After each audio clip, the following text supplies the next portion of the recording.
Plastic Company yahingũrire mĩrango yao ya gũthondeka maratathi ma minyore mĩaka 3 mĩthiru marĩ na mwĩhoko wa gũtura mĩeke ya mawĩra harĩ mbeũ njĩthĩ nao gwĩkũria kĩmũtũrĩre, matoĩ atĩ nĩ gũgekĩrwo mũkana wa ũhũthĩri wa maratathi maya ũrĩa warutirwo mweri wa kerĩ mwaka-inĩ ũyũ. Na gũkinyithia mũthenya wa ũmũthĩ nĩ tũheire angĩ 50 marũa ma kũmoimagaria nĩ tondũ tũtingĩhota gũthiĩ na mbere na wĩra thirikari ĩtangĩtũigua kana ĩtũthikĩrĩrie ĩhote kũingĩrĩra ũhoro ũyũ wa ban ĩrĩa twaheirwo. Ona thutha wa kũigĩrĩra kĩgĩna kĩnene kĩa mbeca kũgũra macini na indo cia ũthondeki wa maratathi maya ma minyore, rĩu ene kĩganda gĩkĩ maratara hathara nĩ amu matinakorwo macirutithia wĩra ona kana gũkorwo marĩha mathirĩ marĩa marakombeirwo, no nĩguo gwathĩkĩra watho wa thirikari matirĩ na ũndũ ũngĩ wa gwĩka tiga kũhinga mĩrango. Na rĩu twĩna kĩeha kĩingĩ tondũ ũngĩrora ta rĩu twanjĩtie kuoha macini imwe gũkũ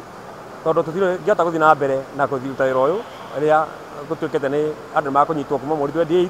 na magekĩrwo faini ya igũrũ mũno. Ona gũtuĩka nĩ mahoretie macini ciao, ene iganda ici nĩ marahoya thirikari kuongerera ihinda rĩngĩ nĩguo ahũthĩri, endia ona arĩa marakoretwo marĩ na maratathi maya makorwo mebanga na manina mũthithũ ũrĩa marakoretwo naguo, makorwo mahota kũrĩha mathirĩ manene marĩa marakombeirwo. Kĩganda gĩkĩ tũigĩire hakuhĩ ngiri milioni 200 iria nyingĩ tũhetwo nĩ bengi na nĩ tũranjĩtie gũkorwo tũkĩanjia kũrĩha, na rĩu twanjĩtie nginya kũng'ana na bengi tondũ twanjĩtie kũremererwo kũmarĩha tondũ supplier tondũ customer aitũ matirahota kũrĩha mathirĩ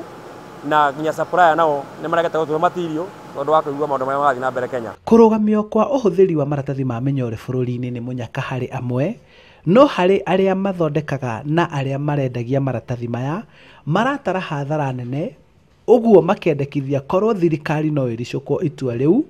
ona gũtuĩka nĩ marũgamĩtie cira igoti-inĩ rĩa marĩa matũrigicĩirie. Nĩ ndagĩka cia mũico gũkũ ene kĩganda gĩkĩ na aruti wĩra makĩhoria macini ici ciĩ thutha wakwa na gũcioha ũndũ itakaruruma rĩngĩ, gũkũ marĩ na mwĩrĩgĩrĩro atĩ thirikari ya kwĩricũkwo na macini ici ihingũrwo na irurume rĩngĩ, nĩ gũkorwo ene kĩganda na aruti wĩra matiũĩ thutha wa mũkana ũyũ kũrĩa mekũrora.